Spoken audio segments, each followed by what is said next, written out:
Hey, everybody, welcome back to 13 Rings at NFC East Podcast. I'm your host with Lucas, Mal, Maurice, and Earl. Guys, we got done through all of our off-season grades. If you guys want to check out any of those episodes, make sure that you check them out. But before we get into it, we are recording July 3rd.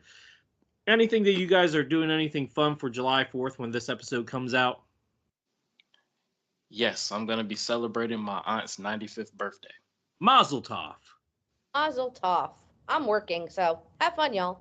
Is it the fun job or is it the Mickey Mouse job? It's the fun job, so we're good. Okay. That's not bad. All right. Hey, I'm just going to a barbecue. Nothing better than a barbecue on 4th of July. I love a good barbecue. Nice. I got me some watermelon. I got me some mac and cheese that I'm gonna make my family's homemade recipe, and I got some anime, and I'm gonna be pretty happy with that. Question: Where's your protein? Don't worry about that. I'm don't concerned. ask questions. But at least Don't ask questions that you don't want the answer to, Earl. So anyway, the one guarantee with Lucas is he has some cheese. Yes, I'm just happy he got some watermelon in there. I was like, please help him. Well, you can't say watermelon. You gotta call it watermelon.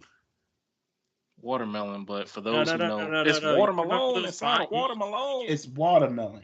No. You guys don't remember the vines from like 2011? It was like they got it's the most beautiful thing I've ever seen in my life. It's a watermelon inside a watermelon. There's strawberry in my home, made of watermelon. Yes, Lord. Anyway. But I got we're getting never a dull anyway, moment here at 13 Rings, guys. Absolutely right. We just want to say happy 4th of July to everybody here. Yeah.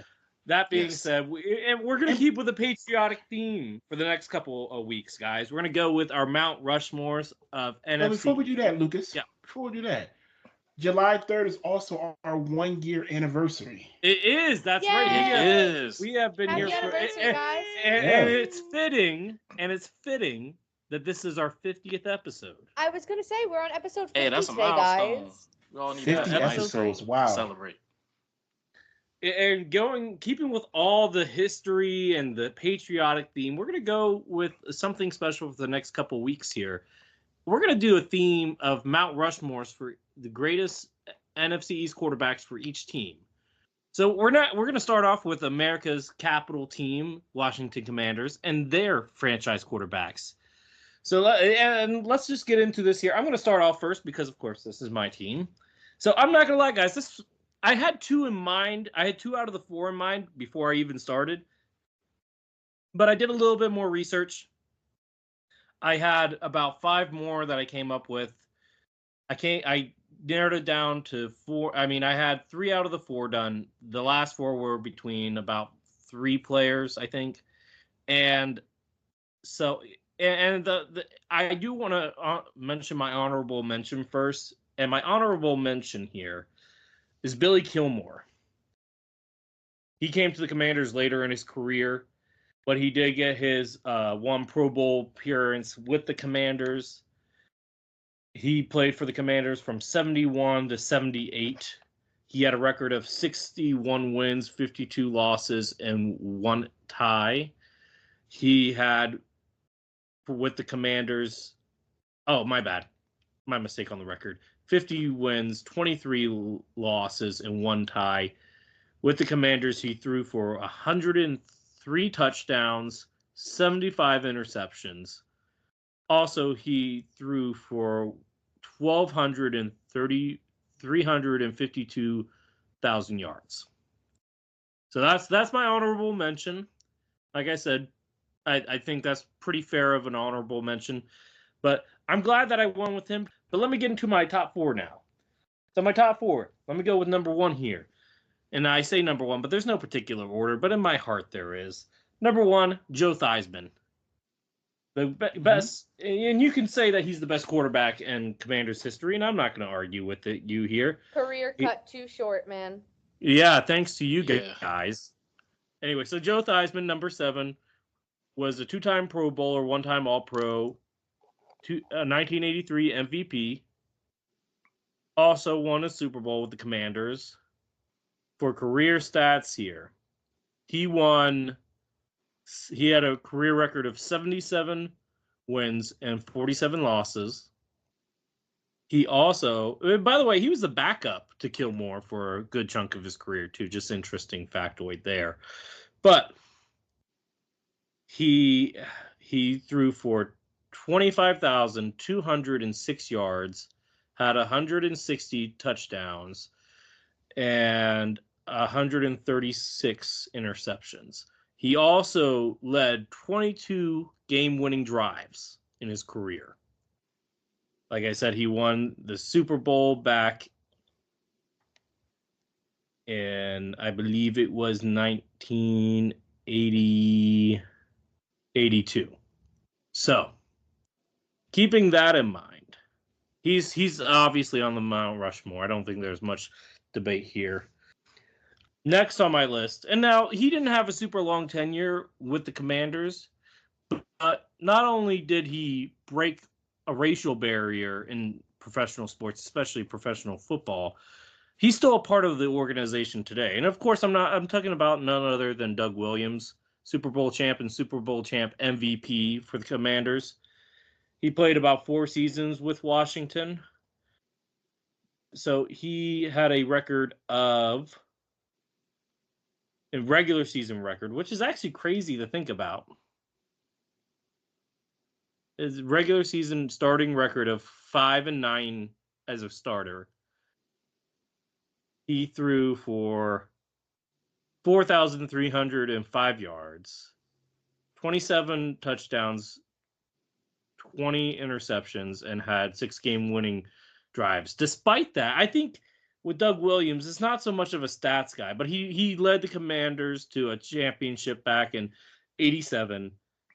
He had, on that magical run, he threw, in 3 games, he threw 7 touchdowns, 2 interceptions, had 666 yards, and had 1 game-winning drive. So I think for Doug Williams, and I'll be interested to see what you guys think about that, but he's on my Mount Rushmore there. Next one, and this will be interesting to see if he shows up on Maurice's list too, but I'm going to go with Sonny Jurgensen here. Hall of Famer, 5-time Pro Bowler. He got, of those 5 Pro Bowls, I believe 4 of them were with with Washington. And he also was a 1-time champion, but that was before the Super Bowl, so can't really count that. And he was with the Eagles too, but he spent the majority of his career with Washington. With Washington, he had a record of 52 wins, 51 losses, and 5 ties. Threw for 22,585 yards, 179 touchdowns, 116 interceptions, and led 11 game-winning drives. Never won a Super Bowl, but I think the numbers speak for him. He's in the top 5 category for almost every major statistical category for the Commanders. I think he deserves to be in there. So that's just my thought there. And last but not least, my last option here is Mark Rypien, 2-time Pro Bowler, 1-time Super Bowl champ, Super Bowl MVP of the 91 Super Bowl. And just, for the for Washington, he did a lot. I mean, like I said, he didn't start that many regular seasons for the Commanders. He only played, what was it? He was there for 6 seasons. 2-time Pro Bowler there. And, he did lead the league in several categories throughout his time there. But overall, modest career. But still, he had a 45-27 record. He threw for 15,928 yards, 101 touchdowns to 75 interceptions, and led 11 game-winning drives. So that's my Mount Rushmore. We have Theismann, we have Williams, Jurgensen, and Rypien. Do you guys agree or disagree? And I'll let whoever wants to jump in first can jump in first. I like your Mount Rushmore, Lucas. There was one player I had on mine that you didn't mention, but I'll get to that on mine. But overall, you really thought through, you really elaborated with everything dealing with each quarterback on how they represented the Commanders. And, It was down the middle. It was fair, and then even within your honorable mention.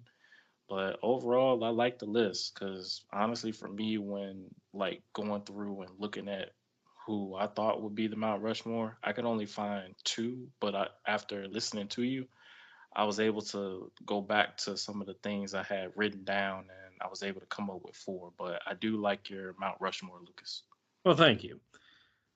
Mal, Maurice, any thoughts before we go to Maurice's Commander's Mount Rushmore? No worries. So I would say I really liked your list, Lucas. I like the way that you kind of went into all the stats and everything and all the reasons why you made them on your Mount Rushmore, but I will save my opinions for when I give mine. Okay. Maurice? Yeah, I really don't have many complaints about your uh Mount Rushmore. And I say this not to insult in any way. I don't think there was like besides Joe Theismann and who I think is the best quarterback in your on your in your franchise history. I don't think there was another like secondary greatest quarterback I who I mean, think I think Sonny Jurgensen counts. okay, you're right because he did play on multiple teams. Would you say I know you wasn't watching the games back then, but would you say he was in his prime during his tenure with the Redskins? Who are you asking about? Sonny Jurgensen. Was Like he in what? his prime? But was I he would that? say yes, because 4 out of the 5 Pro Bowls he got was with the Commanders. Okay. Okay. Yeah. Okay. Yeah. So I kind of take back my statement on that. I like your team. I like your Mount Rushmore. So it's your turn, Maurice. You tell us your Mount Rushmore. Well, I pretty much have the same thing. I have Theismann is the consensus number one for the Redskins Commanders franchise. Uh, Sonny Jurgensen will be number two. He's on my spoiler alert. He's borderline on mine, but we'll get to mine in another week, another episode. Um, Three would be Doug Williams. I think for many reasons he should be in the Mount Rushmore. It's not even the numbers with Doug Williams; it's what he Yeah, represented and what he did for yeah, African American quarterbacks in the NFL. yeah. And for that, he really is a trendsetter, and he deserves And to be he's in the still Mount. with the franchise. That's another key thing because he went through the whole entire Dan Schneider thing and came out the other side. Correct. Yeah, correct. The fourth one, I would have gone Mark Ripken No, because he did that's who that. I said. Yes, that's right. That is your fourth. That's your fourth. Yeah, Yeah, because he has a Super Bowl ring, correct? yeah, he does. Yeah, he does. So, and I think with a lot of our Mount Rushmores and many in all the positions, I think the Super Bowl and your contribution to that team is going to be a major priority when it comes to the Mount Rushmore, um, at least for me anyway. So yeah, that's pretty much what you said. I'm just going to agree with you. Oh, thank you. I appreciate it. I think it is Earl who's up next. Yes, here's my Commanders Mount Rushmore for quarterbacks. Joe Theismann, no brainer, number one. Next was Doug Williams. I really liked with what he did with the Commanders and setting that record. Definitely broke a barrier with that, being one of the first African American quarterbacks to start and win the Super Bowl. And it was just a shame you guys didn't sign him back after he just won y'all a Super Bowl. But that's nor here or there. That's in the past.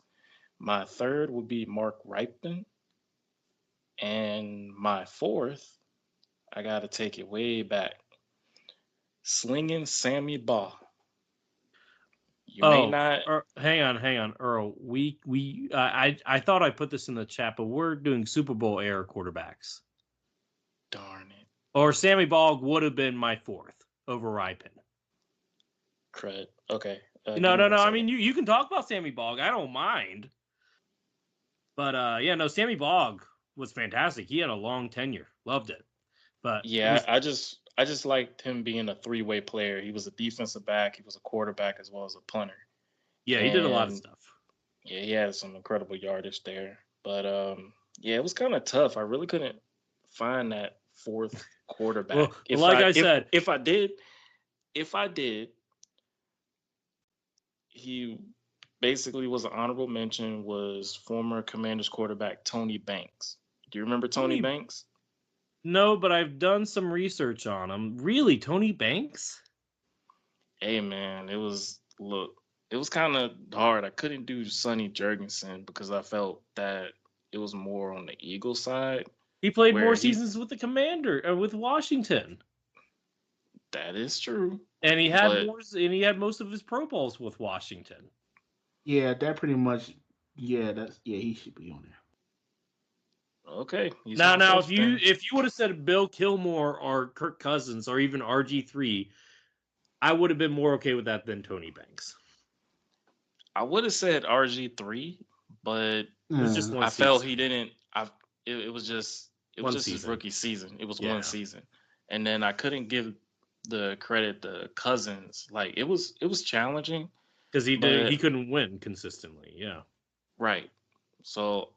Just for it, I will put Sonny Jurgensen as my fourth on the Mount Rushmore. So I have Theismann, I have Williams. Who else? I had Mark Ripken and Sonny Jurgensen. And Mal, who do you have? Okay, yeah. So my turn. So I mean, I'm with you guys. Unanimous number one, Joe Theismann. Sorry, I'm apologizing on behalf of Lawrence Taylor because that was a brutal injury and his career was cut too short. Yeah, it was a rough one. But definitely undisputed number one. Number two, I also had Doug Williams, like you guys said, and I don't want to keep repeating myself or like anything that anybody else said, but he's my number two. Number three, I had Mark Ripien. And number four was a little tough for me, but in the end, I went with Billy Kilmer. That's not. Look, he was my honorable mention number 5, so I don't hate that. I don't. Yeah, I mean, like I didn't get to watch him at all. I mean, I wasn't alive, but going back, my dad mentions him often. And when he describes him, he said like, "Oh, like I was always nervous when we would play at the time the Redskins when Billy Kilmer, was on the team, and so I kind of looked into him, and that's why I included him on my Mount Rushmore." Hold up, Matt. How old is your dad? My dad is 56, 55. Okay. It checks out. He was born in 67. Okay. Yeah. He's the same age as my dad then. I think he's the same age as my stepmom. Yeah. Mm-hmm. Anyway, cool stuff. Yeah, the Commanders is pretty easy on this one because we, especially in recent history, like I said, if Kirk Cousins is like on the short list of your possible honorable mentions, we're in trouble. Hey, hopefully in the next like 5 years, maybe Jaden Daniels can get in the conversation here. But let's see what happens. Time will tell. Only time will tell. Hey, we ain't got no love for Rex Grossman. No. I thought you were gonna. That's not even the most obscure name here. What was Todd Collins? I remember when Todd Collins was the quarterback. Wasn't he the quarterback for the Giants too, Mal? Todd Collins? Yeah, didn't he quarterback for the Giants? Honestly, I don't know. I think he did. I'm gonna have to fact check myself on this one. I'm gonna check it up real quick. All right. Hang on, Todd Collins. Do you guys remember? I know Earl remembers Todd Collins. I do. I actually was a Todd Collins fan. I don't know why I was, but I was. Let's see here. Todd Collins. For the Bears. No, he did not. Yeah. Nope. He played for Buffalo, Kansas City, Washington, and Chicago. Yeah, I said the Bears. No, he's not he never played for the Bears. Oh, no, Chicago is last season. Yeah. Sorry. Todd Collins. I'm trying to think of other we've had some crazy quarterbacks come throughout the years. Jeff George. Brad Johnson. I remember Brad. Kerry Collins. Alex Smith. Alex Smith was good, but he got injured. Yeah. Full on Alex Smith. Same injury as Theismann, by the way. Terrible.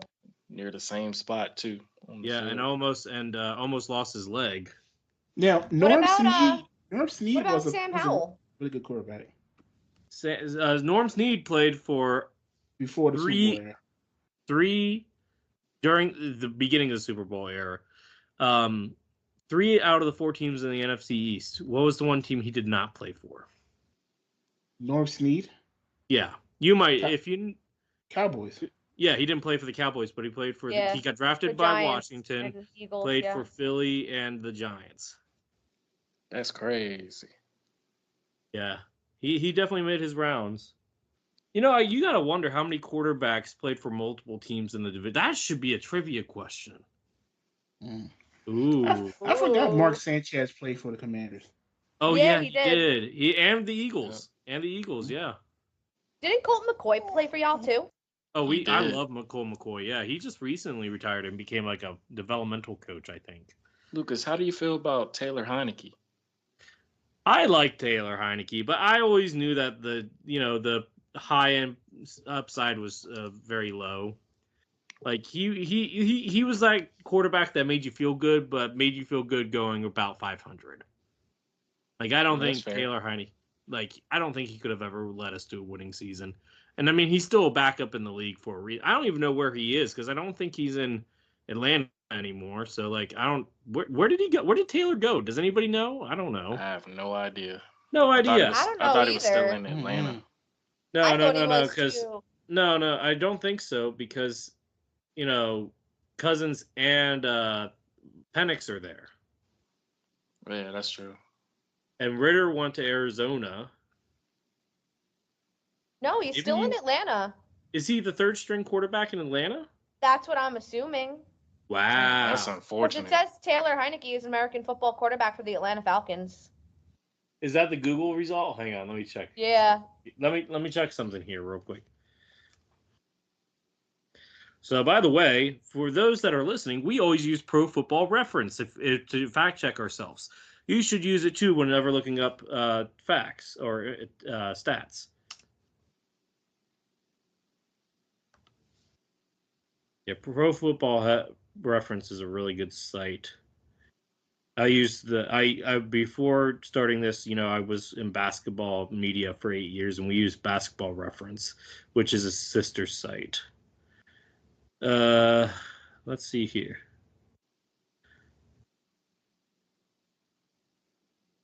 Yeah, I guess he still is. Ain't that something? He survived. Yeah, it looks like it. Yeah, it doesn't seem that he was cut or anything. I don't see his contract up here. That might be nothing. Yeah, good for Taylor. Anyway, so that's about it. I mean, do we want to talk about is there any what's the real chance? Is there any real chance that Jaden Daniels can join this list?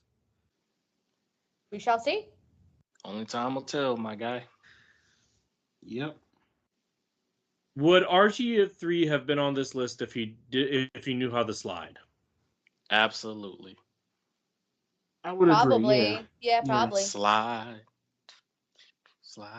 How close is Kirk Cousins to being on this list? If he would have stayed on the roster, I think if he would have... Because he has the numbers, he just didn't have the wins. That's my problem. Right. I think if he had the wins and they signed him to a contract instead of tagging him, I think he would have made the list just by the numbers. Because now he's at the point of his career where he spent more time in Minnesota than he did in Washington. And, like I said, he's good. He's a good quarterback. But they didn't have the ownership, the right coach, because I'm not a Jay Gruden fan. Minnesota liked that. Yeah. So, yeah, that was, but he did bring us one of the most iconic Commanders phrases from the 2000s. So I appreciate him. 2010s. So anyway, let's get to NFC East news, Earl. Yes, we got NFC East team news, and we're going to kick it back to you, Lucas. Do you have any Commanders news as of late? I've been hearing rumblings of a group of Native Americans suing the Commanders for changing the name from the Redskins, because apparently the picture that was used to make the logo was of an actual chieftain, and they found it very respectful. So It might be something. It might be nothing. Well, it's kind of like one of those things that we got to monitor. But outside of that, I don't think there was some front office changes, and Doug Williams got re-promoted to a higher position in the front office again. So good for Doug Williams. Hey, that's what's up. Yeah, I couldn't tell you the exact position without trying to look it up, and I'm not going to do that. But like, I know that there's some front office movement there, so that was good. Good for Doug. Yeah, good for Doug. Alrighty, Maurice, do you have any Eagles news as of late? Not much news coming out of Philly this week, but I will mention that the Eagles did announce for the second year their open practice. It will be August 1st. I will be there. So if any Eagles fans listening, you wanna Yes, wanna 13 meet rings up, represent. wanna meet, I'll be there. Holler at me on Twitter. But besides that, no real news. But I mean, the open practices are fun. They really are fun. It gives fans who may not, have the money or the funds to go to a regular season game, they get to experience the players on the field. It's cheap. The ticket's only $10. So that's really good. Yeah, and just having that experience of being in the stadium and on the field, it's great. It really is nice. So, Maurice, you made me think of when you talked about Eagles training camp. I thought of the movie, the Vince Pampali story, and the first off, great movie. Secondly, just want to say that I actually use that movie as an example for a lesson for my classes. Hey, nice. Okay. Yeah, talking about work ethic and stuff. So it is a great story. Shout out Vince Pampali. Yeah. Shout out. That's all the news on my front. Thanks, Maurice. All right, I'm going to shift over to the Cowboys news. I don't have much, only two things. Rumors that CeeDee Lamb is planning on holding out of training camp until he gets a new deal. I know there's some rumors about him requesting a trade if he doesn't reach a number, being either the second highest paid receiver on the Cowboys, but if that is the case, I need to see the real news, not buying it. But I definitely know holding out is definitely his mission. I don't think he cares about the fines that's coming up. Hopefully, Dallas can get a contract down for CeeDee Lamb, but they got to get Dak situated to pretty much open up some stuff, unless they find some wiggle room to get that contract stuff situated. So I'm not sweating it too much. The next news I have, and I kind of talked to Lucas about this last week. Malik Hooker decided to hop on Keyshawn Johnson's podcast, and he said some choice words to Micah on regards of him and his podcast and them stopping the run. I've come to the conclusion that those who took this and thought it was juicy stuff, all those Cowboy fans and so on, y'all ate the cheese. Basically not fully understanding what Malik Hooker was saying in that podcast. Hang on, Earl. What do you mean, like, to eat the cheese? Like, take the trap? Yeah, all those who thought that situation really just ate the cheese on the trap. And for it, instead of reading some tea leaves that he was saying under having Zimmer as a defensive coordinator compared to Dan Quinn. And from what I got from it, and I'll say this real quick before Mal goes with her news, he talked on how Mike Zimmer will give you a couple of chances to mess up and learn, while Dan Quinn, on the other hand, more player oriented, sometimes wasn't clicking. He would just adjust things to make it easier for everyone to succeed. And from it, he was saying how Mike Zimmer will have you in there to know you messed up, but learn from your mistake, while Dan Quinn would try to dumb it down to make it easier. I would like all the Cowboys to take in the Zimmer approach compared to the Quinn approach, because I feel like they're going to get more knowledge down with Zimmer. And I feel like it's going to be something healthy and fruitful for those guys. But in conclusion of it, I just want Dallas players to avoid the media and shut up. whatever it is through the code of brotherhood. If a media person comes up to you, you shut up. Don't say anything. If they find you, it's cool. But for you just talking to the media, they're trying to get whatever information they can from you guys and so on. Dallas Cowboy players, JT Wolf is talking to you. Don't talk to the media. I need you guys to shut up. Stay in your huddle, stay in your corner. Don't go to the media about anything because whatever you might say will get spewed all over the internet for all those infected zombies out there. Please, guys, shut up. I'm done with my news. Mal, do you have any news dealing with the Giants? Hey, hang on. Before Mal goes, was that a subtle shot at Dan Quinn? No. Okay. I do want to just say one thing about the Cowboys. Cowboys wouldn't have to worry about their players saying anything if their ownership and front office would just pay the guys that need to get paid. Hey, it will still be people talking about it. It's a big spectacle. And whose fault is that? Is that the players or is that the ownership? It's the organization. Mm-hmm. Jerry's world, man, I'm telling you. But hey, anyway, still get 12 wins. So fair enough. Mal. Yeah, so guys, Hard Knocks off season with the Giants premiered last night. What are we thinking?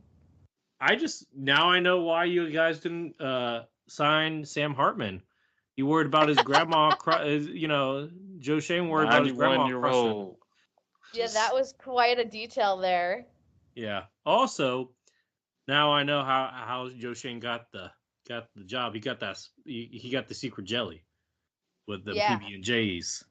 Yeah, hey, PB&Js. PB&Js are clutch. Like, if I know. I love PB&Js. I love them. He was snacking on them Crustables. Crushing them. I love Uncrustables. I ain't even gonna lie, but they. And he's a strawberry the fan best. too. He's a strawberry fan. Well, okay. Hey, Well, let me ask here. you guys this: which type of jelly is the best? I'm gonna give you three options here. You got grape jelly, you got strawberry jelly, and you got pear honey. Which one's the best? Strawberry. I'm gonna go grape, but I have a low key favorite to the pear honey. I go grape too. But my grandpa, so fun story, when I was growing up, my grandpa had a grapevine, right? So we would always make our own grape jelly each year. And Earl, you remember this because my parents would bring it to me during college. Yep, I remember. And he also used to pair his own pear honey, his own pear honey jam too, which, oh my gosh, guys. Have you got, Mal and Maurice, have you had pear honey before?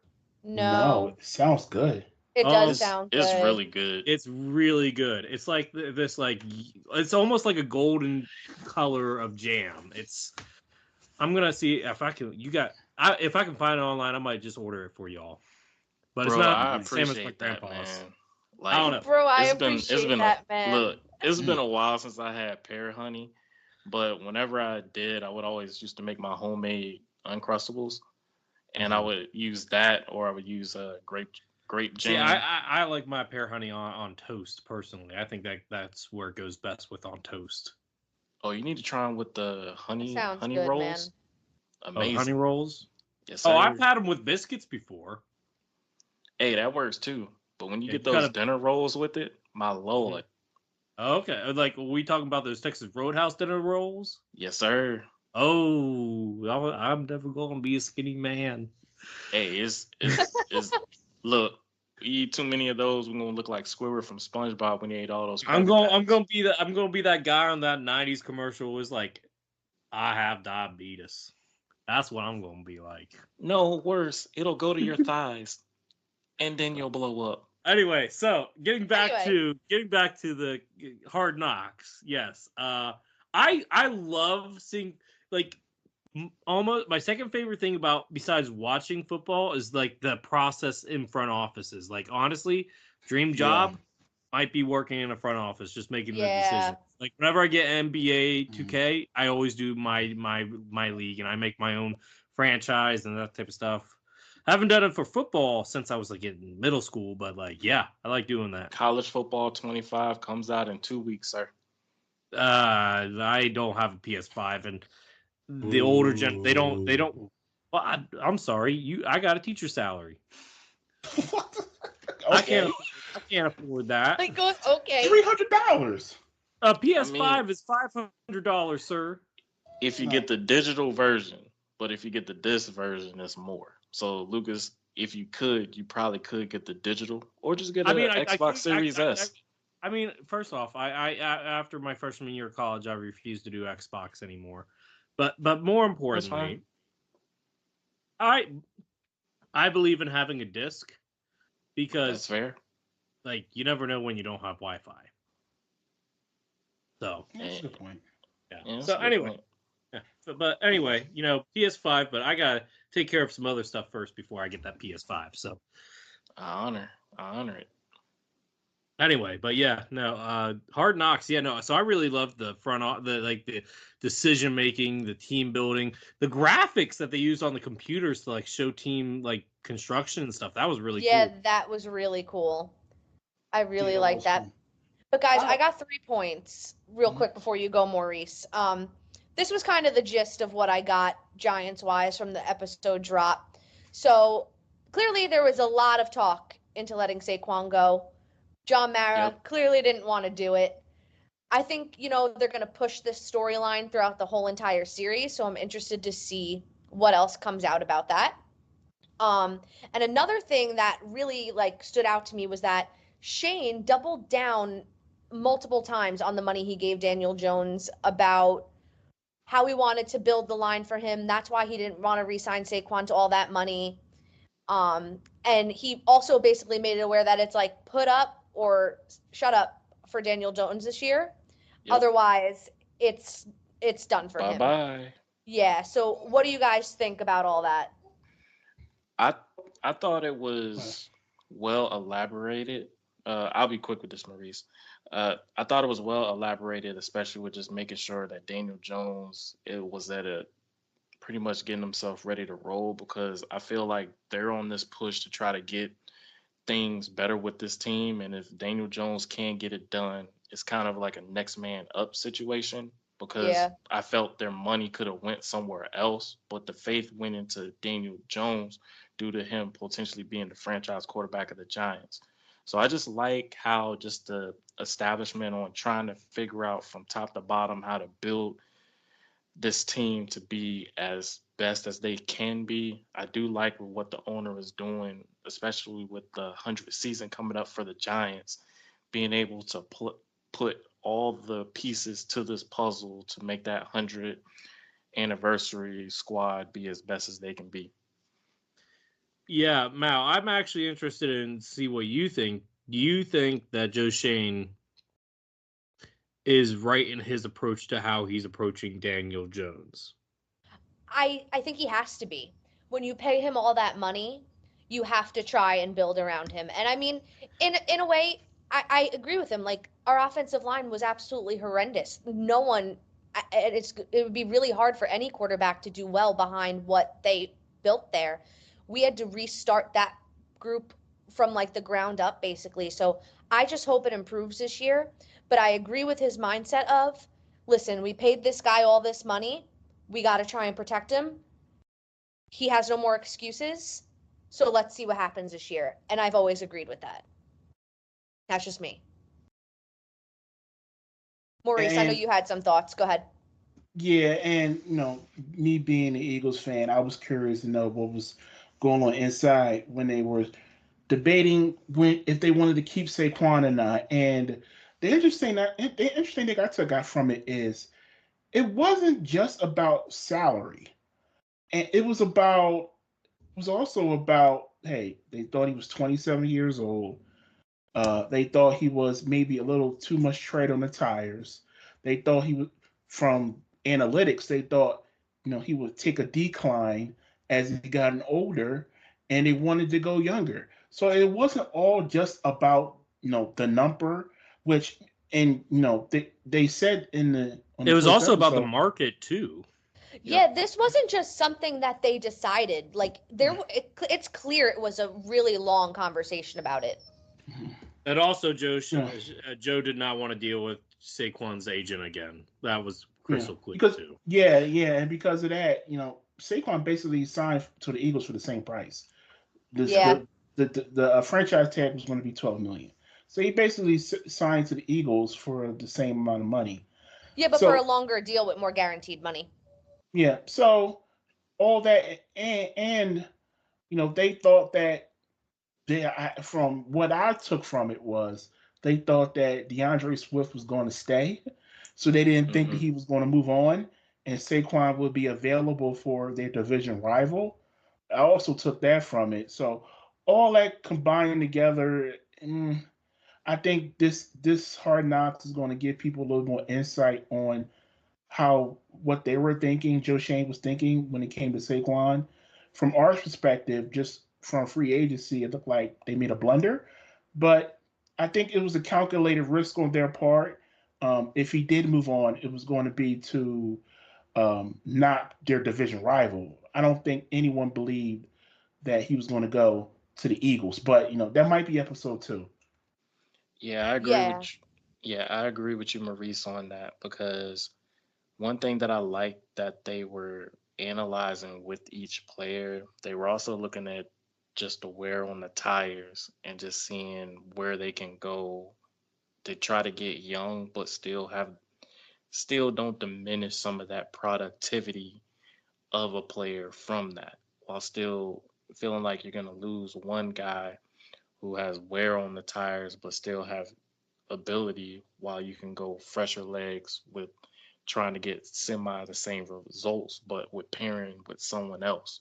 So I liked how just the whole top to bottom on the analytical side, but also being able to discuss this about making sure you're putting the money towards the best fit for the team, but also seeing how each player will be able to coexist with the guys on the team. So I thought episode one was like really good on that standpoint. I'm very interested to see more on just more of the process that it goes with that.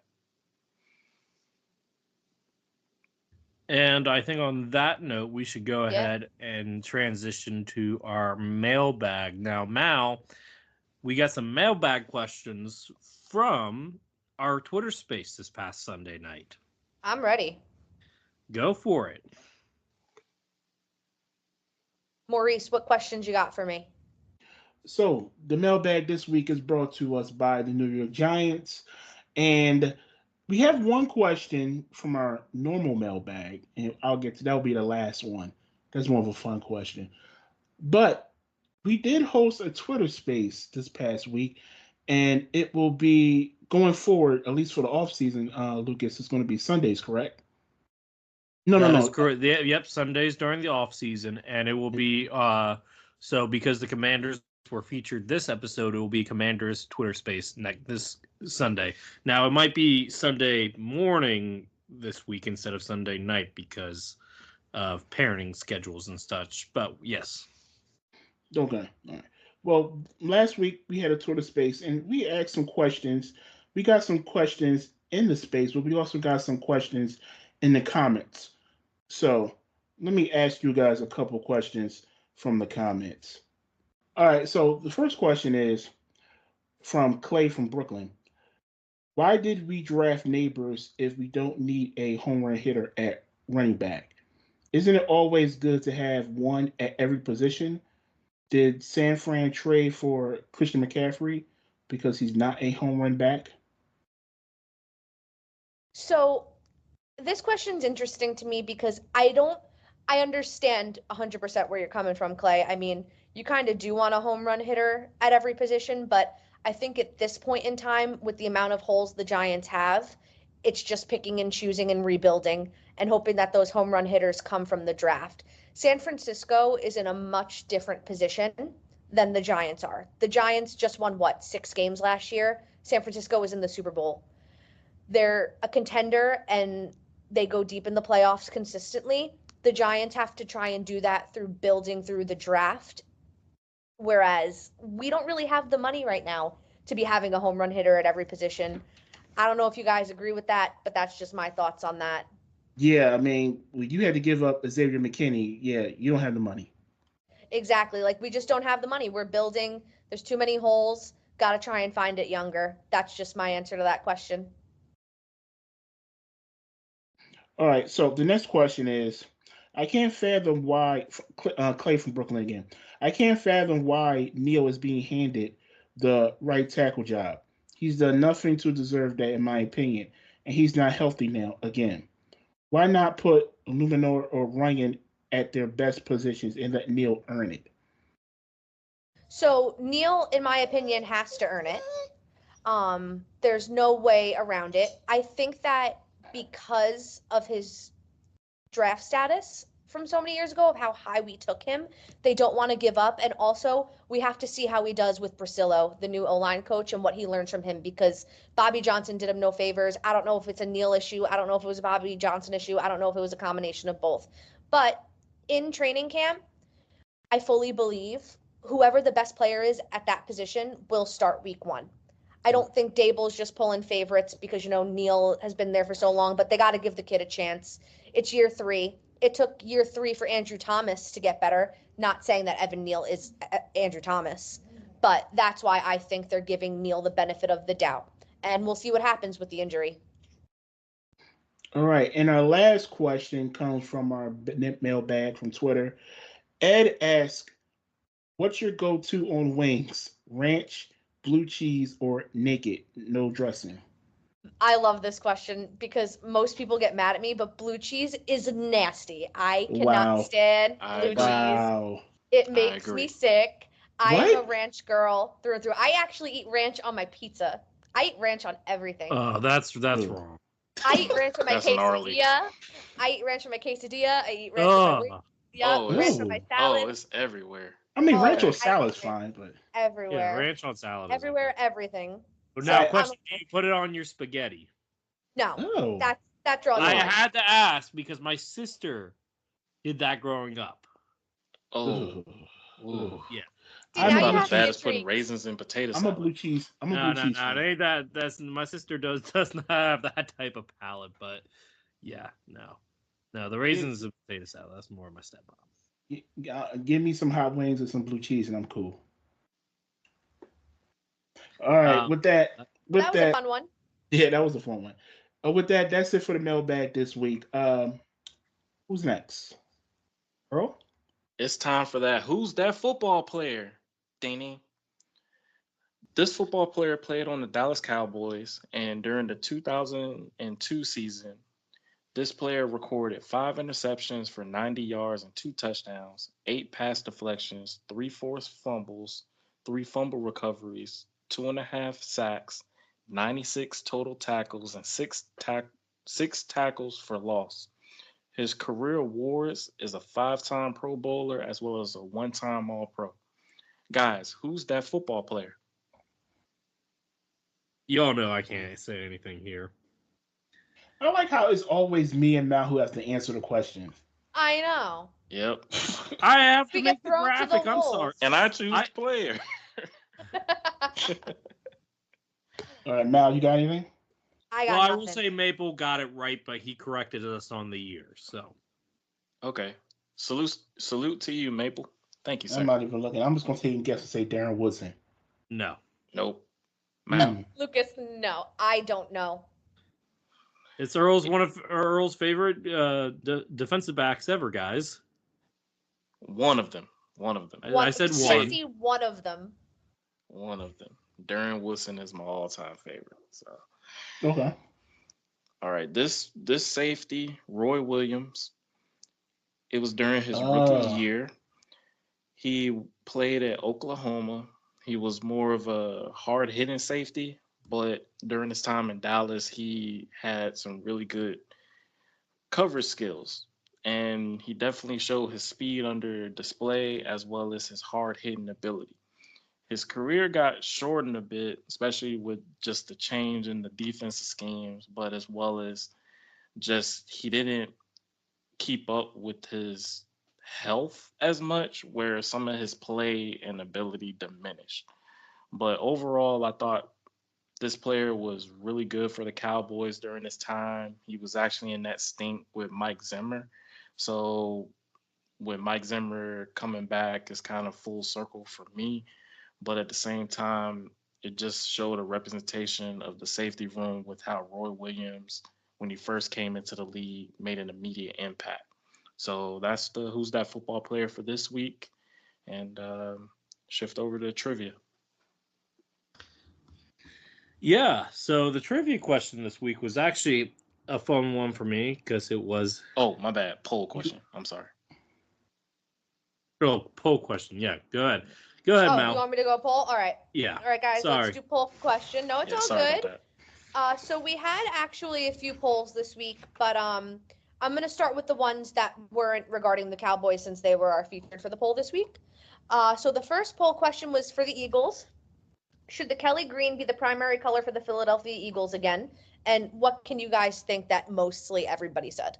Yes, Yes. absolutely. Yeah. And I think I agree with that. I do think Kelly green should be their primary color. I love the Kelly green. It reminds me So- of Jolly Ranchers. Like Jolly Ranchers. Hey, that green apple, fire. It's like a light forest green. It's just very appealing to the eye. Like it's aesthetically pleasing. So I'm a fan of the Kelly green. It's a nice color. Yeah, And I everyone is too. You know, and I think Kelly Green would work for like if you wanted to go like a blackout jersey too. Yeah, absolutely.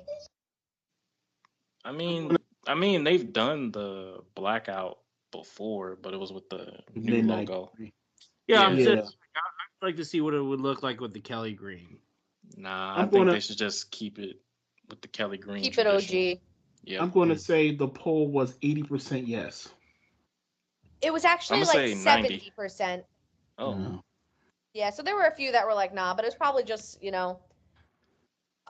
divisional fans that weren't trying to give praise. So now let's move on to the Giants question. With Malik Neighbors presumably being wide receiver 1, who will be wide receiver 2 on the depth chart this season for the New York Giants? Jalen Hyatt, Wandale Robinson, or Darius Slayton? 50% said Jalen Hyatt. Mm-hmm. 30% said It should be. 30% said Slayton, and 20% said Wandale Robinson. So And that- Jalen Hyatt is really I think what people think. Wandale should be 2, but you got to earn it. I like Wandale a lot. And I mean Jalen Hyatt has to earn it too. He's still only a second year, but we'll see what happens now because he didn't really get much production last year. So I'm actually more surprised that people didn't say Slayton, but that's just me. He's a slot guy. He's a slot guy. That's true. But moving It's on Bryce to the Ford Wheaton. He's going to be number 2. He's going to be number 2. Bryce I Ford know, Wheaton. I know. Number 3. I'm rooting for him. He's gonna have to earn it. All of them gonna have to earn that spot. Yeah. Honestly, Well, number we'll see 1 what as well. happens after camp. Yeah, number 1. Yeah. I mean, I just think that Neighbors will produce enough to be wide receiver 1. I mean, I hope so, taking him that early on. But I mean, look at worse things have happened. Look at Kadarius Toney. Yeah. By the way, Hard comment. Knocks showed that the Giants were more than willing to trade down. That was interesting. Yeah, that was interesting as well. It was That also was interesting interesting. how easy that Brian Burns trade talk came up. He just Yeah, threw it I out know. there. It just kind of it worked It out. happened. Yeah. Well, I mean, the GM of the Panthers was a linebacker his rookie year when Joe Shane started there too. So They're friends. yeah, they're Yeah. friends. Yeah, They were that's going to go how on a lot of things vacation. happen. Yeah. Use your connections, especially in Mhm. football. Friends. But let's get to the Ones we Cowboys can poll depend question. on. I can't with you, Earl. So this is regarding your team, Earl, and your quarterback. Oh, Will word. the Cowboys and Dak Prescott reach an agreement on an extension this season? And an overwhelming amount of people said they will not. What do you think? Ooh. Huh. You know, Earl stumped. Yeah, he's no, stuck. it's just I'm just tired of just all of it. I'm tired of all of it. I know what the Joneses are doing. I know how they move. It's sickening. I get it. The most when people are like sour until their point, they're gonna move as much as Jerry will move. I know, like it's kind of back and forth between him and Steven. Apparently, they like Dak Prescott, but I don't know why, if they really cared about him, they would have signed him. But I'm just telling Cowboy fans, just be patient. Got to right now. So if it happens, it happens. If it don't, it don't. Earl, I I'm just want you over to it. know that you inspired a new meme idea with that little your little speech right there. Just know that that's coming eventually. And you did too, Ooh. Lucas. Lucas, it's your turn for trivia now. Yes, trivia. So this is a trivia question. Ryan Kerrigan has a career 95.5 sacks for his career with the Washington Commanders. Where does he rank all time in franchise history in career sacks? Can I say top 5? I need an actual number. Okay, Lucas, so let like me tell you, I'm you put a out. lot of thought into these questions. Like they're pretty difficult. Lucas is trying to be a real game show host. I Yep. mean, look, I feel like at the beginning I made them too easy. Are you saying that they're too hard now? Do I need to I make never them? said they were easy. I'm just saying I like the detail that you go into. They're very like thought out. Well, you All know, right. I go look at franchise stats on Football Reference, and I find one that I like, and then I'll roll with it. All right, so I have a question. Yes, Are these just franchise history sacks? Or are they franchise cumulative? history. They're franchise history stats, and he only played for the Commanders. Okay. I want to say third all time. Third. Okay. What about you, Earl?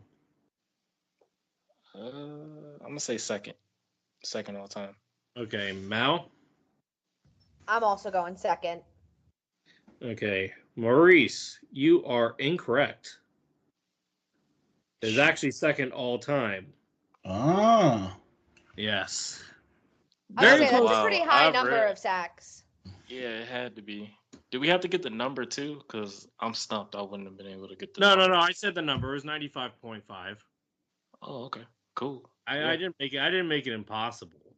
Now there is somebody ahead of him who I believe had 97 career sacks. Now I'm pulling up that right now because I forgot to pull that up while we were talking about it. And our number one guy was Dexter Manley, who played for Commanders from 81 to 89. Okay. So won 2 Super Bowls there. Yeah, and number 3 was Charles Mann. That was the glory days of the Redskins. Yep, from 83 to 93. So now, if I Mann, remember correctly, it was Mans all around. Got it. Mann and Manley, yeah.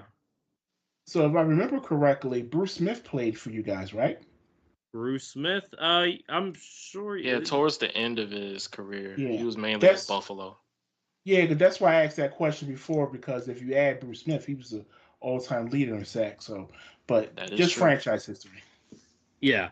Now I will say, both Jonathan Allen and Daron Payne are both in the top 20 for career sacks right now, too, for the Commanders in all-time franchise history. All right. Yeah, and also Brian Rockpo got number 12 with 40. Good for him. I did not see that coming. Not bad. Yeah, Montez Sweat, who just got traded. Montez Sweat? Yeah. He got a 35.5. He's 16th all time. And that's where it stops. Yep. Yeah, I mean, we had Preston Smith. He was 27th. Yeah, but anyway, point being here is, we only had two guys in the 90s, one guy in the 80s, and the next number 4 was like 65.5. And that was Deron Talbert. And then number 5 was Dave Butz. Butz. What a name. What a name. And what on a name. That note. On that note. On that note. Let's I believe we're gonna do outro and Mal. We are finishing our 100th, not our 100th, sorry, our 50th episode and our 1-year anniversary. Well, I just want to say, guys, happy 1-year anniversary and 50th episode. We came a long way, and we want to thank all. Yeah, I want to thank all the subscribers, all the followers, everyone who follows us every week. We are excited to do this, and it's just a fantastic experience. So thank you guys for listening tonight, especially. Make sure you guys actually come into our Commander space on Sunday, time to be determined. That'll be over on X. Make sure you subscribe to us on Amazon, iHeartRadio, Spotify, and Apple Music at 13 Rings and NFC East Podcasts. Make sure you subscribe to us on YouTube and follow us on our socials, Facebook, Twitter, or X, Instagram at 13 Rings and NFC East Podcasts. Y'all have a great night. See ya. Bye-bye. Blessings.